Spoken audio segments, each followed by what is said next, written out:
दोस्तों अभी आपने देखा होगा कि बंगाल में और असम में चुनाव हुए हैं और आपने कई चैनलों पे ये ज़रूर देखा होगा कि बहुत सारे जो पोल एजेंसी हैं वो अलग अलग पार्टियों को अलग अलग सीटें दे रही हैं कि इस राज्य में इतनी सीटें इस पार्टी की आएंगी, इस राज्य में इतनी सीटें इस पार्टी की आएंगी।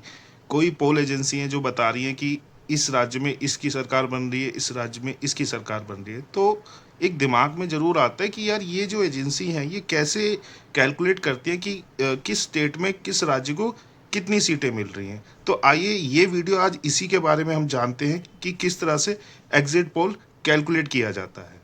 दोस्तों exit poll election result estimate करने का एक तरीका होता है। जब वोट डालकर लोग पोलिंग बूथ से बाहर निकलते हैं तब उनसे ये पूछा जाता है कि उन्होंने वोट किसको दिया है। उसी डेटा को साइंटिफिक सैम्पलिंग प्लस स्टैटिस्टिक्स से पूरे क्षेत्र पर अप्लाई करके एक रिजल्ट प्रिडिक्ट किया जाता है। अब दोस्तों बात करते हैं, इसमें कुछ प्रोसेस फॉलो होते हैं। अब उस प्रोसेस के बारे में अपन जानते हैं।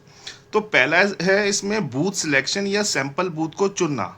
हर बूथ पर सर्वे नहीं होता है, पोलिंग एजेंसी कुछ सिलेक्टेड पोलिंग स्टेशन चुनती हैं, जैसे गांव या प्लस शहर, कास्ट कम्युनिटी मिक्स, पिछला वोटिंग ट्रेंड, रिच और पुअर एरिया, मेल फीमेल का बैलेंस।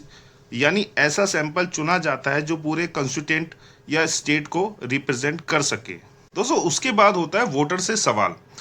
जब वोटर वोट डाल के बाहर निकलता है तो जो सर्वेयर होता है वो उनसे पूछता है कि आपने किस पार्टी को वोट दिया है, और उसमें age, gender, category, local issue, उसके क्या इश्यूज रहे होंगे। तो कई बार selected ballot slip style से पूछा जाता है ताकि लोग एक्चुअल में सच बोलें। दोस्तों जब ऊपर के दोनों प्रोसेस फॉलो हो जाते हैं तो उसके बाद डेटा कलेक्शन का काम शुरू होता है। मान लीजिए कि 10,000 लोगों से पूछा गया, जिसमें पार्टी ए को लोगों ने बोला कि 42% हमने दिया है, पार्टी बी को 38% और अदर को 20%। फाइनल ट्रूथ पे अगर बात करें तो एग्जिट पोल प्रिडिक्शन है, रिजल्ट नहीं है। और एक्चुअल काउंटिंग डे पर ईवीएम तथा बैलेट काउंट ही फाइनल माना जाता है। तो अब आपने एक दो वर्ड सुने होंगे, exit poll versus opinion poll. तो दोस्तों ओपिनियन पोल जो है वो वोट डालने से पहले निकाला जाता है और जो एग्जिट पोल है वो वोट डालने के बाद निकाला जाता है। बात करते हैं ये चीज़ इंडिया में कैसे होती है। भारत में कुछ एजेंसी हैं जो ये काम करती हैं, जैसे Axis My India, today Chanakya, C voters और इंडिया टुडे ग्रुप एटसेट्रा। ये लाखों सैंपल कलेक्ट करने की कोशिश करती हैं।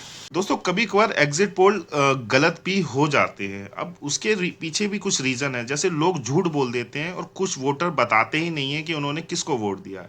हिडन वोट, कुछ साइलेंट वोटर लास्ट मोमेंट पे अपना डिसीजन लेते हैं। सैंपल खराब हो, अगर रॉन्ग बूथ चुने गए हो। टर्नआउट मिसमैच, कुछ ग्रुप ज़्यादा वोट डाले एक्सपेक्टेडली।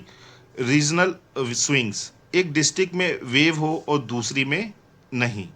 फिर इसके बाद सीट का प्रोजेक्शंस किया जाता है। वोट शेयर को सीट प्रोजेक्शन में कन्वर्ट किया जाता है। जैसे लेट सपोज पार्टी ए को 42% वोट लेकर 60% जीत सकती है अगर अपोजिशन डिवाइडेड हो। अब इसके बाद बात करते हैं स्टैटिकल वेटिंग की। अब रॉ डेटा जो लिया गया है सीधा यूज नहीं होता, उसे एडजस्टमेंट किया जाता है। अगर वुमन कम सैंपल्ड है तो वेट बढ़ेगा, अगर रूरल वोट ज़्यादा सैंपल्ड है तो बैलेंस होगा, और कास्ट कम्युनिटी अगर मिसमैच हो तो करेक्ट किया जाता है। एक छोटे से एग्जांपल से दोस्तों समझते हैं। अगर 100 सैंपल वोटर में 55 बीजेपी, 35 कांग्रेस और 10 अदर, तो एजेंसियां ये कह सकती हैं कि बीजेपी लीड लाइकली, लेकिन पूरे स्टेट में एग्जिट यही हो ये जरूरी नहीं है। दोस्तों इंडिया में एग्जिट पोल का सबसे कठिन हिस्सा वोट शेयर को सीट में कन्वर्ट करना होता है, क्योंकि भारत का जो चुनाव है वो first pass the post FPTP system है, जिसमें कैंडिडेट को कंस्टिट्यूंसी में सबसे ज़्यादा वोट मिले वही सीट जीतता है। इसलिए 1% वोट स्विंग भी कई सीटें बदल सकता है। कोर आइडिया इसमें क्या होता है कि एग्जिट पोल वाले एस्टिमेट करते हैं कि पार्टी ए का वोट शेयर 41%, पार्टी बी का वोट शेयर 37%, तो अदर जो आएगा वो 22%। लेकिन लोकसभा विधानसभा रिजल्ट सीट में चाहिए, इसलिए एजेंसी मैथमेटिकल मॉडल यूज़ करती हैं।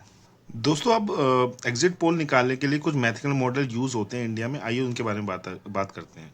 यूनिफॉर्म स्विंग मॉडल, पिछले इलेक्शन रिजल्ट को इसमें क्या होता है बेस मानते हैं। अगर पिछले चुनाव में बीजेपी को 38%, कांग्रेस को 34% और एग्जिट पोल ये कहता है कि अब बीजेपी को 41+3, कांग्रेस को 37+3, तो हर कॉन्स्टिट्यूंसी में रफली सेम स्विंग अप्लाई किया जाता है। कॉन्स्टिट्यूंसी लेवल प्रोबेबिलिटी मॉडल, हर सीट के लिए विनिंग प्रोबेबिलिटी निकाली जाती है। फॉर एग्जांपल से समझते हैं, BJP win seat 72%, Congress win seat 25% and other 3%। फिर 543 सीट को स्मेलेशन हजारों बार रन होता है।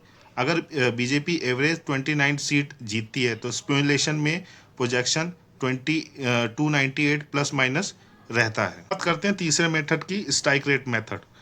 किस रीजन में पार्टी कितनी एफिशिएंटली वोट को सीट में बदलती है, इस एग्जांपल से समझते हैं। 40% vote in Gujarat, many seat.